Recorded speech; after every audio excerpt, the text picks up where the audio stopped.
Hi friends, welcome to Lakshmi కథల హరివిల్లు. మనం ఇప్పుడు మాదిరెడ్డి సులోచన గారిచే రచింపబడిన అందగాడు అనే నవల చెప్పుకుందామండి. ఆలస్యం చేయకుండా నవల్లోకి వెళ్ళిపోదామండి. ధర్మయ్యగూడెం చిన్న పల్లె. ఆ ఊర్లో చిన్న మాట కూడా దాగదు. ఆ రోజు ఉదయమే స్థానిక వార్తల్లో ప్రచారంలోకి వచ్చింది, శోభ కనిపించడం లేదు అని. ఈ వార్తలకు, ఈ గొడవలకు దూరంగా తన పనిలో దైవాన్ని చూసే రామచంద్రకు ఈ వార్త అందింది.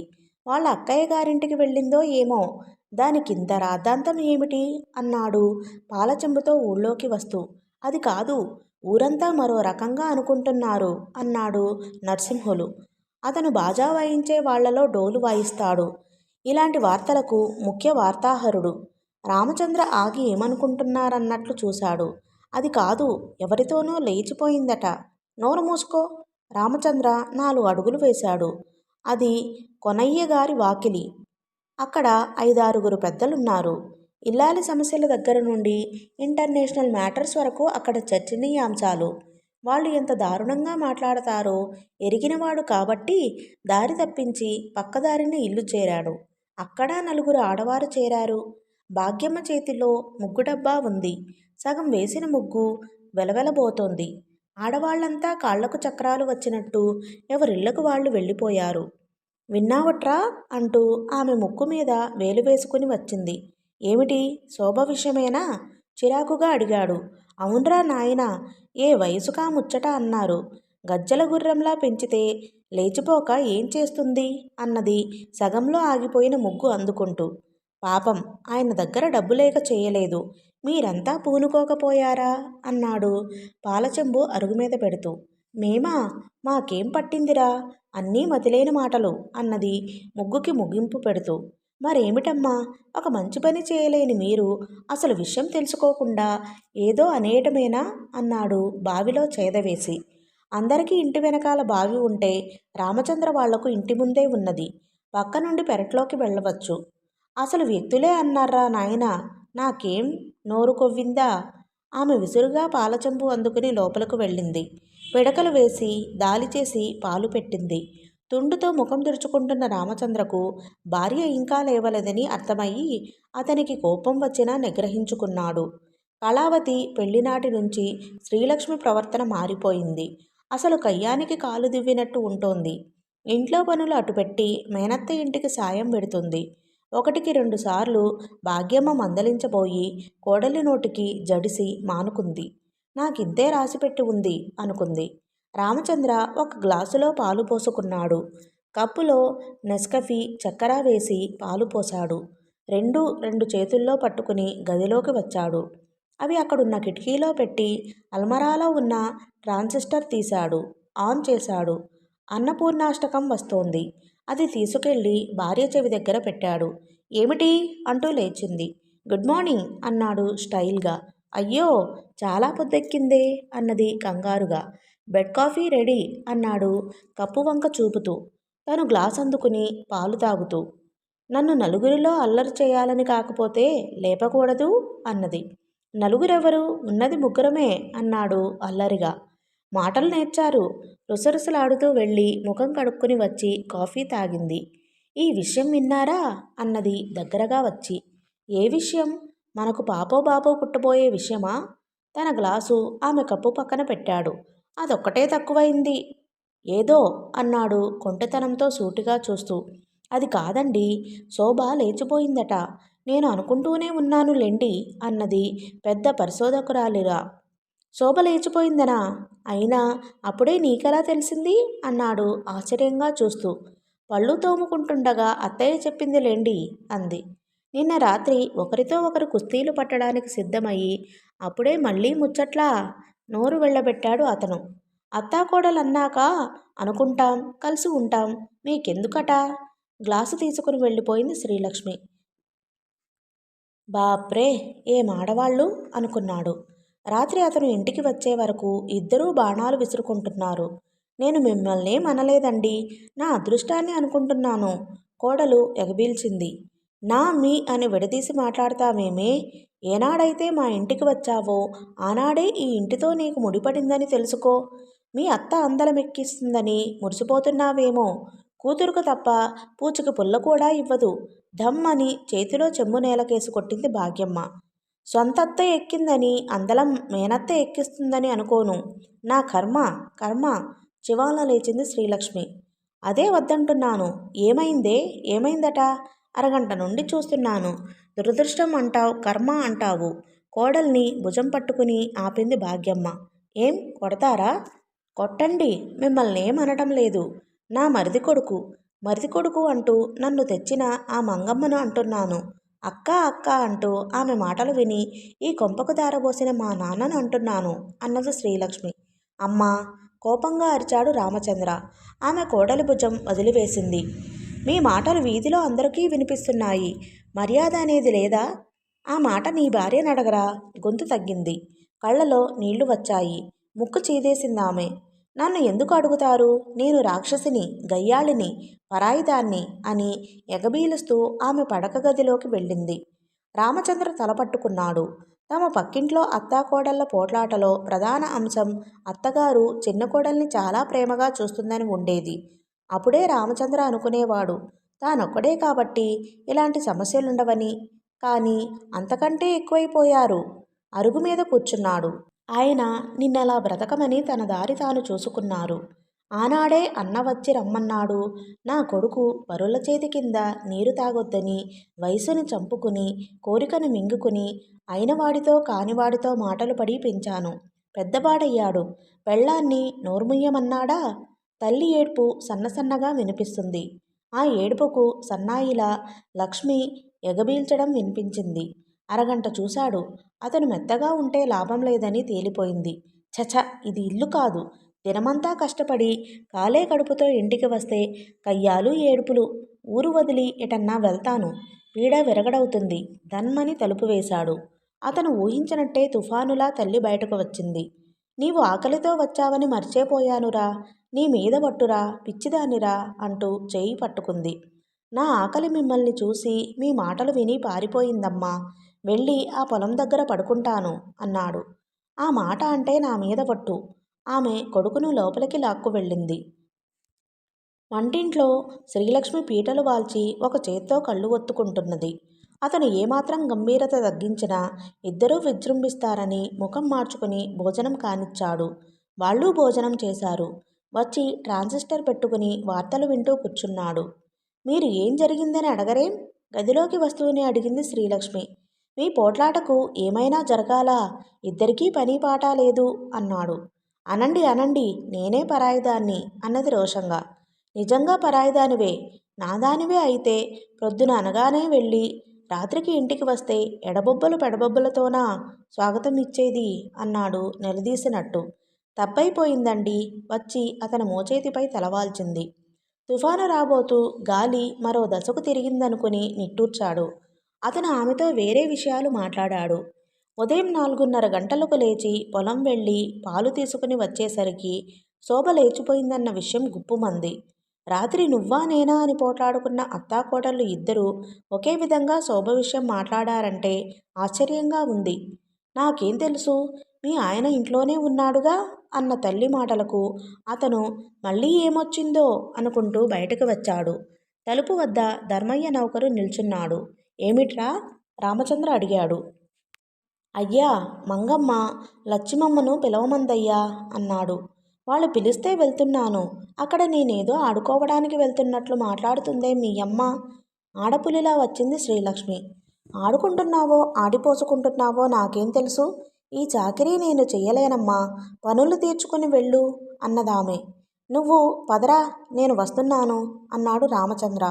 అతను వెళ్ళిపోయాక భార్యను గదిలోకి పిలిచాడు. చూడు లక్ష్మి, ఉదయం సాయంత్రం ఎప్పుడు పడితే అప్పుడు అలా వెళ్ళడం నాకిష్టం లేదు అన్నాడు. ఆమె ఇష్టంగానే ముఖం పెట్టింది. అక్కడ ఊరి వార్తలు వేడివేడి గారెల్లా ఉంటే కళావతి కాపురం గురించిన వార్తలు పాయసంలా ఉంటాయి.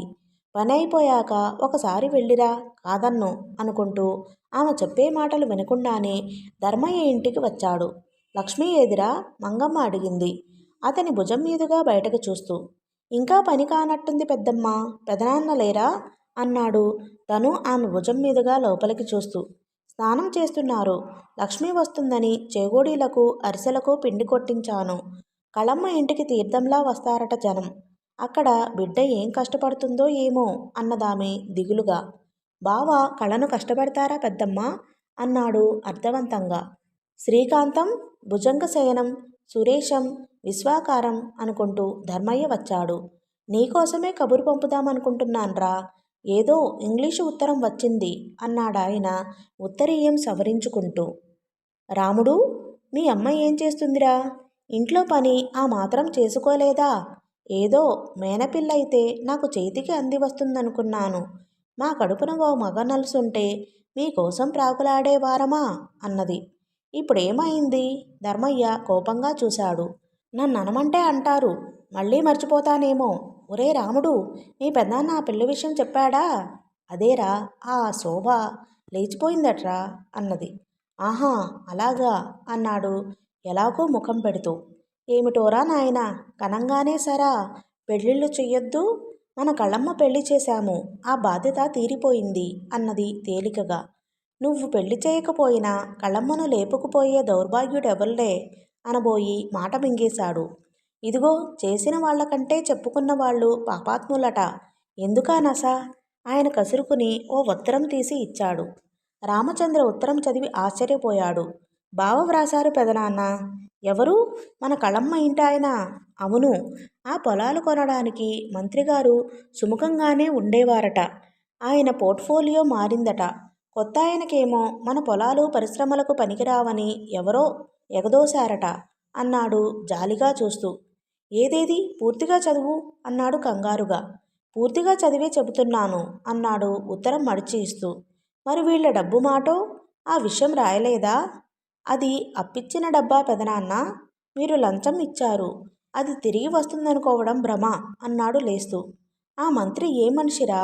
ఒక ఆయన పనికి వస్తావంటే కాదనడానికి అతనెవరు? నేను స్వయంగా హైదరాబాద్ వెళ్తే గాని పనులు కావురా. ఒకసారి వెళ్ళి వద్దాం పదా అన్నాడు.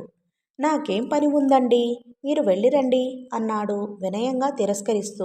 వెళ్ళరా వెళ్ళు, అల్లుడిని చూసైనా నేర్చుకోరా భార్యనలా సుఖపెట్టాలో. మరిది కొడుకుని తెచ్చి ఆ పిల్ల దాని గొంతు కోశాను. మంగమ్మ వచ్చింది ఇంట్లో నుండి. ఇదిగో నువ్వు నోర్ముయ్యి. ఇప్పుడు ఆ పిల్లకేం కష్టం వచ్చింది? రాముడు, వెళ్ళేటప్పుడు ఒకసారి మా పొలాల వైపు చూడు. అవసరం అనుకుంటే 5-6 రోజులుండి వస్తాను అన్నాడాయన. అతను వస్తూ తొంగి చూశాడు. పెరటి తలుపు దగ్గర 10 మంది దాకా అమ్మలక్కలు చేరి శోభ విషయమే మాట్లాడుకుంటున్నారు. అమ్మా, ఆ తల్లి గట్టిదేనే, నేనైతే బావిలే దూకేద్దును. అవునే, అది ఉత్తరం రాసి పెట్టిందట. మీరు ఎప్పుడో ఎదవను తెచ్చి కడతారు, నాకు అక్కర్లేదు. అదృష్టం ఉంటే సినిమా స్టార్ అవుతానని వ్రాసిందట. ఒక ఆమె ముక్కున వేలు వేసుకుంది. గుమ్మం చేవెళ్లకు 2 చేతులు ఆంచి వింటున్నాడు రామచంద్ర. యహ్, అది గుండెలు తీసిన బంటు. మన పొరలు అంటున్నారెవరో. మోటార్ సైకిల్పై వచ్చేవాడట. ఇద్దరూ నా ఇల్లుకుంట దగ్గరే ఒకటే గుసగుసలట. అవునంట. మా వారు ఎవరే ఆ వెళ్ళేది అని అడిగితే విసురుగా జడ తిప్పుకుందట అన్నారెవరో. మీరంతా ఇప్పుడు అంటున్నారే, అది ఇలాంటి పని చేస్తుందని ఎప్పుడో తెలుసు మరోసారి అన్నది మంగమ్మ. రామచంద్ర భారంగా నిట్టూర్చి వెనక్కు కదిలాడు. అతనికి అంతా అయోమయంగా ఉంది. శోభ శ్రీలక్ష్మితో మాట్లాడినప్పుడు ఆ ఆశలు ఆశయాలు బయటపడేవి. మన ఆంధ్రలోనే ఈ ఆంక్షలు చట్టబండలు, నార్త్లో అయితే ఇష్టమైన వారితో తిరుగుతారట అనేది. ఒక్కొక్కసారి గమ్మత్తైన ప్రశ్నలు వేసేది. పాతివ్రత్యం అంటే ఏమిటి వదినా? మనకిష్టమైన వారితో జీవితం గడిపితే తప్పేమిటి వదినా? ఆ అమ్మాయి ఈ రోజు తెగించి వెళ్ళిపోయిందంటే ఆశ్చర్యం లేదు. అతను పెదకాపు ఇంటికి వెళ్ళాలా మానాలా అర్థం కాక నిలబడిపోయాడు. వెళ్ళిన అమ్మాయి క్షేమంగా ఉంటుంది గాని లోకులు కాకులయ్యి ప్రాణాలు తీస్తారు. అతను తిన్నగా తన ఇంటికే వచ్చాడు. స్నానం చేసి లుంగీ పంచ పిండి ఆరగట్టుకుని తలదువ్వుకుంటుండగా శ్రీలక్ష్మి వచ్చింది. అత్తయ్య అడిగిందా? అడిగింది, తీరిక లేదని చెప్పాను అన్నాడు. శోభ సంగతి నిజమేనటనా అన్నది దండం మీద చీరా తుండు తీసుకుంటూ. నిజమేనత. ఏం తోడుగా వెళ్ళాలనా? ఛీ, వాడు మాటలు రొసరొసలాడుతూ వెళ్ళిపోయింది. భాగ్యమ్మ వెనక వసారాల్లో ఒడ్లు పోసుకుని రాళ్ళేరుతుంది. భార్య స్నానం చేసి వచ్చే వరకు చూశాడు. ఆమె గదిలో నుండి బయటికి రాకపోయేసరికి తనే వెళ్ళి అన్నం పెట్టుకున్నాడు. పక్కనే పాత్రలో చారు కనిపించింది. అవి గిన్నెలోకి వంపుకున్నాడు. అతని భోజనం అవుతుండగా శ్రీలక్ష్మి వచ్చింది. పిలిస్తే తప్ప? కోపంగా అడిగింది. లోగడ ఎప్పుడూ పిలవలేదు. నేను తలదువ్వుకుని వచ్చే వరకు వడ్డించేదానివి అన్నాడు. ఎప్పుడూ ఒకేలా ఉంటారా? లేకనే అడగలేదు. కూరుంది చూసుకోలేదా అన్నది విసుగ్గా. అతనొచ్చి తల్లి దగ్గర కూర్చున్నాడు. బావకు డబ్బివ్వలేదని గోల చేశావు గదమ్మా. ఇచ్చిన వాళ్ళంతా మునిగినట్టే. మంత్రిగారు మారారట అన్నాడు. అట్లాగా? ఏమిటో కలికాలం. ఆమె చేటలో మలుచుకుంటూ గొణుక్కుంటోంది. మంగమ్మ ఆపసోపాలు పడుతూ వచ్చింది. హుసూరంటూ అరుగుమీద కూర్చుంది. ఏమిటే భాగ్యం? కోడలి పిల్ల భరోసా మీద నేను చేద్దామనుకుంటే అంత తీరని పనులేం చేస్తున్నారు అన్నది. నా ఇంటి పని తరువాతే పని ఏదైనా అన్నట్టున్నాయి చూపులు.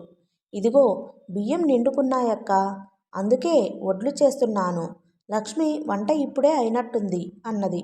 శ్రీలక్ష్మికి అత్తతో వెళ్ళిపోవాలని ఉన్నా అక్కడ కూర్చున్న భర్తను చూసి సాహసించలేకపోయింది. నాకు తలనొప్పిగా ఉందత్తా అన్నది వచ్చి గుమ్మంలో నిలబడి. అదేమిటి భాగ్యం? చిన్నపిల్ల అప్పుడే వంటంతా దాంచేత చేయిస్తావా? అసలే మా పుట్టింటి వారు సుకుమారులు. ఆడపిల్లలను అపురూపంగా పెంచుతారు. మాత్ర వేసుకోవే అమ్మా. కాస్త నువ్వు రాకూడదే భాగ్యమ్మ అన్నది. ఓ గంటలో వస్తానక్క అన్నది ఒడ్లు ఒక దగ్గరకు నూరుస్తూ. తల్లి వాలకం చూస్తే మండిపోయింది రామచంద్రకు. అతనికేం తెలుసు హిందూ సమాజంలో వితంతువుకున్న విలువ? ఆమె ఎందరికీ నౌకరైతే జీవితం గడుస్తుందో. ఓయమ్మా ఓయయ్యో, ఎన్ని జన్మలెత్తితే ఆ స్థితికి చేరుకుంటామే? ఎన్ని జన్మలెత్తితే ఆ హుందా నేర్చుకుంటాము? ఏ జన్మలో చేసిన పుణ్యమో అతను నా ఇంటి అల్లుడయ్యాడు. వస్తానే లేచిందామె. లక్ష్మి జాగ్రత్తే, వెళ్ళి పడుకోపో అన్నది. రామచంద్ర ఆమెను సాగనంపుతూ పొలం వైపు వెళ్ళాడు. సాయంత్రం వరకు పొలం దగ్గరే సరిపోయింది. అతని మనసంతా అల్లకల్లోలంగా ఉంది. మగాడన్నవాడు ఏదో ఒక పని చేసి సంపాదించాలి. లేకపోతే వాడి జీవితం గడ్డిపరకేనేమో. సాయంత్రం వస్తుండగా ధర్మయ్య కలిశాడు. మీ అమ్మ రాత్రికి రాదేమోరా. మీ పెద్దమ్మ సంగతి తెలుసు కదా. జీతగాడు కూర్చుంటే కందికట్టే బంతి కట్టిస్తుంది అన్నాడు. అతను ఇంటికి వచ్చి బావి దగ్గరే 2 చెంబులు నీళ్లు పోసుకున్నాడు. ఇంకా కోపమేనా? తుండు తీసుకుని నిల్చుంది శ్రీలక్ష్మి. అసమర్థుడికి కోపం ఎందుకట అన్నాడు. తుండు అందుకుని ఒళ్ళు తుడుచుకుంటూ లోపలికి వచ్చాడు. వంటింటి గుమ్మం ఎదురుగా పీటలు వేసి 2 కంచాలు పెట్టి ఉన్నాయి. ఆశ్చర్యంగా భార్య వైపు తిరిగాడు. లేతాకు పచ్చ వాయిల్ చీరలో అప్పుడే విచ్చిన గులాబీలా ఉంది. తలలోని మల్లెలు మా ఉనికిని గుర్తించు అన్నట్లుగా సౌరభాల్ని వెదజల్లుతున్నాయి. కళావతి వివాహం తరువాత భార్య మునుపటిలా స్వాగతం ఇస్తున్న రోజు ఇది. ఏమిటి కదా అన్నాడు. ఏముండాలి? తల వంచుకుంది. అతను జవాబు చెప్పక లుంగీ పంచె చుట్టుకుని బనియన్ వేసుకుని తలదువ్వుకున్నాడు. వెనక నుంచి అతను భుజం మీద తలవాల్చి 2 చేతులు ముందుకు వేసింది. ఏమండి, అందరికీ ఉన్న హంగులు మనకు లేవని ఏదో అంటే ఆమెకు ఏడుపు వచ్చింది. రామచంద్ర కరిగిపోయాడు. భార్యను వెంటనే తనకభిముఖంగా తిప్పుకుని కొనగోటితో కన్నీరు ఒత్తాడు. ఏయ్, ఏడుపెందుకు అంటూ తమకంగా ఆమె పెదవులు చుంబించాడు. ఆ క్షణంలో చుట్టూ ఉన్న ప్రపంచాన్నే మర్చిపోయారు. అదొక పాష్ హోటల్. ఇద్దరు ప్రేయసులు కాలంతో పనిలేనట్లుగా, లోకంతో సంబంధం లేనట్లు ఒకరి కౌగిట్లో ఒకరు ఇమిడిపోయారు. నన్ను మొదటిసారి ఎప్పుడు చూశావు? చెప్పను అన్నది దిండులో తలదూర్చి. అతను ఆమె వీపుపై తల ఆంచాడు. నగ్నంగా ఉన్న భాగాన్ని గడ్డంతో చక్కిలిగింతలు పెట్టాడు. పోనీ ఇదైనా చెప్పు, చూసి ఏమనుకున్నావు? నా వాడైతే బావుండును అని అన్నది మధురంగా. అయ్యానుగా. మెడమీద ముద్దు పెట్టుకున్నాడు. ఆమె లేచి కూర్చుని కిలకిల నవ్వింది. అతని ఛాతి మీద తలతో గిలిగింతలు పెట్టింది. మై స్వీటీ, నేను చెప్పింది గుర్తుందిగా. వాడు బంగారు పిచ్చుక. నవ్వించు, కవ్వించు. నేను చెప్పిన పొజిషన్కు రాగానే కిలకిల నవ్వు అన్నాడు. దాంతో ఏమవుతుంది? ఆశ్చర్యంగా అడిగింది ప్రేయసి. అది సస్పెన్స్. ఆ తరువాత సినిమా తెరమీద చూసినంత అద్భుతంగా ఉంటుంది అన్నాడు ఆమెకు కితకితలు పెడుతూ. నిజం. అతని మెడకు చేతులు పెనవేసి తన్మయత్వంతో చూసింది. Sweetie, let's start drama. నాకేదో భయంగా ఉంది డార్లింగ్ అన్నది గోముగా. నీ వెంట నీడలా నేనుంటాను కదా. ఆమె బుగ్గమీటి అతను పక్క గదిలోకి తప్పుకున్నాడు. స్వీటీ లేచింది. మరోసారి మేకప్ టచ్ చేసుకుంది. గది తలుపు తీసి నిలబడింది. సోమసుందరం పేరు మోసిన కాంట్రాక్టర్. ఆంధ్ర మొత్తం తిరుగుతుంటాడు. విజయవాడలో అతని భార్యా పిల్లలు ఉంటారు. క్రింద నుంచి చాలా కష్టపడి పైకి వచ్చాడు. అతనికి చాలా అలవాట్లు అబ్బాయి. కానీ ఇప్పుడు రేసులకు వెళ్ళటానికే సమయం ఉండదు. డాక్టర్ త్రాగొద్దని చెప్పాడు. ఉన్న వ్యసనమల్లా పడుచుపిల్ల కనబడితే ఆ బయట అందుకోవటమే. అతని భార్య 5గురు కూతుళ్లతో 2 కొడుకులతో ఎప్పుడూ తీరికలేనట్లుగా ఉంటుంది. బయట ఊళ్ళకు వచ్చినప్పుడు అందమైన అమ్మాయిలకు వెలకట్టి సరదా తీర్చుకుంటాడు. అతని బలహీనత హోటల్ వారికి తెలుసు. ఆ ఎదురు గదిలోనే స్వీటీ, డార్లింగ్ ఇద్దరూ దిగారు. డార్లింగ్ సోమసుందరం గుణగణాలు తెలుసుకున్నాడు. ఒక ఆట పట్టించాలని అనిపించింది. సోమసుందరం వెనక వచ్చిన బాయ్ రూమ్ తాళం తీశాడు. బాయ్, చాలా మృదువుగా పిలిచింది స్వీటీ. వీణానాదంలా వినిపించింది సోమసుందరానికి. ఇటు తిరిగి ఆమెనే చూస్తూ ఉండిపోయాడు. అజంతా శిల్పం కాదు కదా అనుకున్నాడు. బాయ్, మా వారు అర్ధరాత్రి ఎప్పుడో వస్తారు. కాలక్షేపం లేదు. ఓ అరడజను మ్యాగజైన్లు తెచ్చిపెట్టవు అన్నది. మంచిది మేడం. అతను వెళ్ళిపోయాడు. ఆమె బయట జారింది. సోమసుందరం మనసు జారింది. అతను ఆ మధ్య ప్రపంచయాత్ర చేశాడు. అక్కడ నేర్చుకున్న ఇంగ్లీషు పడికట్టు పదాలు, పలకరింపులు గుర్తుకు తెచ్చుకున్నాడు. అందాల బొమ్మ అపరంజి కొమ్మను పొందకపోయినా కనీసం మాట్లాడినా జన్మ తరిస్తుందనుకున్నాడు. హాయ్ అన్నాడు స్టైల్గా. వీడి పొట్టను దాటి ఆ హాయ్ ఎలా బయటకు వచ్చిందబ్బా అనుకున్నది స్వీటీ. హాయ్ అన్నది చిరునవ్వుతో సమ్మోహనాస్త్రం వేస్తూ. మీ వారికేం పని? బిజినెస్ అన్నది ఓరగా నవ్వుతూ. నాతో కాఫీ తీసుకోవడానికి అభ్యంతరమా? No, with pleasure. కానీ చిన్న సవరణ. నా గదిలో తీసుకుందాం. దాందేముంది? ఏ గదిలోకైనా బాయ్ తెచ్చేదే కదా. మీరు కాఫీకి ఆర్డర్ ఇవ్వండి. 5 నిమిషాల్లో వస్తాను అన్నాడు సోమసుందరం. స్వీటీ త్వరగా వచ్చి కాఫీ టిఫిన్కు ఆర్డర్ చేసింది. గదిలోకి వస్తూ కర్టెన్స్ లాగి ట్యూబ్లైటు తీసివేసి నీలం రంగు బల్బు వెలిగించింది. రూమ్ స్ప్రే తీసి 2 సార్లు స్ప్రే చేసింది. ఇంటిమేట్ తను స్ప్రే చేసుకుంది. మరోసారి లిప్స్టిక్ సవరించుకుంది. రావచ్చునా? షూర్ అన్నది మంచంపై దిండ్లకు చేరబడి. సోమసుందరం పట్టు లుంగీ కట్టుకుని లాల్చీ వేసుకుని వచ్చాడు. Take your seat. ఆమె కుర్చీ చూపించింది. అతను ఒకసారి ఆమె వంక చూసి ఆమె పాదాల దగ్గర కూర్చున్నాడు. చచ, అదేమిటి అన్నది కంగారు నటిస్తూ. నాకీ భాగ్యం చాలు. మీ పేరు అన్నాడు ఆమె వంక ఆశగా, బొమ్మల కొట్టు ముందు నిలబడి చూసే కుర్రాడిలా చూస్తూ. మీకేం తక్కువని అంత మాట అంటారు? అతని చెయ్యి అందుకుని లేచి పెదవులకు ఆనించుకుంది. అప్పుడే తలుపు తీసుకుని బాయ్ కాఫీ తెచ్చాడు. ఇద్దరూ దూరం జరిగి కాఫీ త్రాగారు. మీ వారు రారన్నావు కదా, సినిమాకు వెళ్దామా అన్నాడు సిగరెట్ వెలిగించుకొని. మీరు ఈ గదిలో ఏం చేయమన్నా చేస్తాను సార్. కానీ గది దాటి బయటకు వెళ్తే చంపేస్తాడు. వట్టి అనుమానం మనిషి అన్నది. నీలాంటి అందగత్తె భార్యగా ఉంటే ఆ దేవుడైనా అనుమానపడతాడు. నాపైనే నా భార్యకు అనుమానం అన్నాడు ఆమె దగ్గరగా జరుగుతూ. మీరు రసికులని తెలుసు అన్నది నవ్వుతూ. అతను ఇక ఆగలేకపోయాడు. ముందుకు జరిగి ఆమెను ఒళ్ళోకి లాక్కున్నాడు. నీ పేరేమిటో గాని నీకు దూరంగా ఒక క్షణం బ్రతకలేను అన్నాడు. నా పేరు స్వీటీ అన్నది స్వీట్గా నవ్వుతూ. అతను ముందుకు వంగాడు. ఆమె కిలకిల నవ్వింది ఆపకుండా.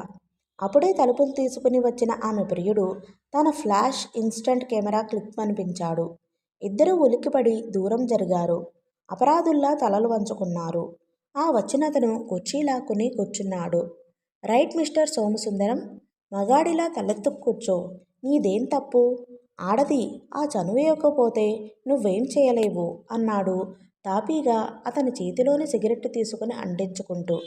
సారీ, వెళ్ళి వస్తాను. అతను లేవబోయాడు. అప్పుడేనా? మీ రసికత్వం మీ కళ్ళతో చూడనే లేదు అంటూ కెమెరా నుండి అట్టలాగి దాని నుంచి ఫోటో లాగాడు. ఆ ఫోటో అరచేతిలో పెట్టుకుని అతనికి చూపాడు. ఎలా ఉంది?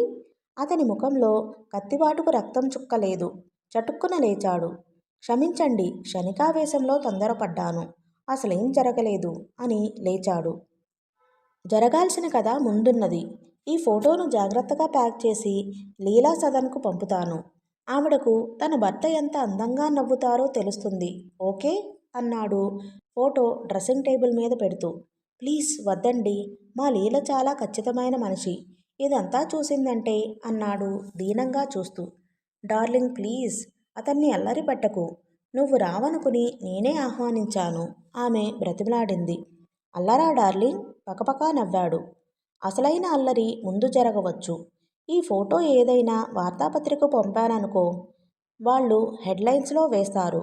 ప్రముఖ కాంట్రాక్టర్, బిల్డర్స్ ఫెడరేషన్ ప్యాట్రన్ ప్రముఖులతో స్నేహంగల వ్యక్తి పరువు మర్యాదలు మర్చిపోయి హోటల్లో దిగిన ఒక పరుగుగల వ్యక్తి భార్యతో సరస సల్లాపాలు అనబోయాడు. సోమసుందరం అతని చేయి పట్టుకున్నాడు. ఇవి కాళ్ళు బ్రదర్, నన్ను క్షమించు అన్నాడు కంగారుగా. చేతులు పట్టుకుని కాళ్ళంటున్నావు? అసలు కాళ్ళు పట్టుకున్నా కనికరించను. You have to pay it. నీ దురాశకు ఖరీదున్నది అన్నాడు లేచి గదిలో పచార్లు చేస్తూ. ఖరీదా? ఓకే చెప్పు, ఎంత కావాలి? 2000? 3000? ఈసారి ఇంకా గట్టిగా నవ్వాడు డార్లింగ్. మీ పరువు ఖరీదు 2-3 వేలా? మిస్టర్ సోమసుందరం, డబ్బు అడగడానికి నేను బిచ్చగాడిని కాను, నాకొక సహాయం చెయ్యి అన్నాడు అతని ఎదురుగా నిలబడుతూ. చెప్పండి ఏం చెయ్యాలో ఆదుర్దాగా ఆశగా అన్నాడు. ఏం లేదు, మీరు ఈ ఊళ్ళో హౌసింగ్ బోర్డ్ క్వార్టర్ సంపాదించారు. అక్కడ నీ ప్రియురాలు ఉంటుంది.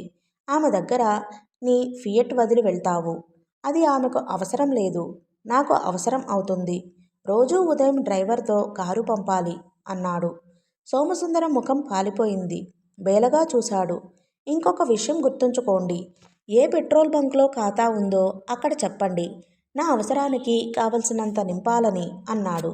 చేతిలో సిగరెట్ పారేసి మరొకటి వెలిగించుకున్నాడు. నెలకు ఏ 1000 రూపాయలో బిల్లు చేస్తానని కంగారు పడకండి, నెలకు 500కు మించనివ్వను. వెళ్ళి విశ్రాంతి తీసుకోండి అన్నాడు. సోమసుందరం లేచాడు.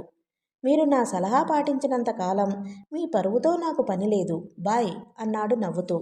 అతను వెళ్ళిపోయాక స్వీటీ లేచి తలుపులు వేసి అతని మెడకు చేతులు వెళ్లాడేసింది. అబ్బా, మీ నాటకం అమోఘం, అద్భుతం డార్లింగ్.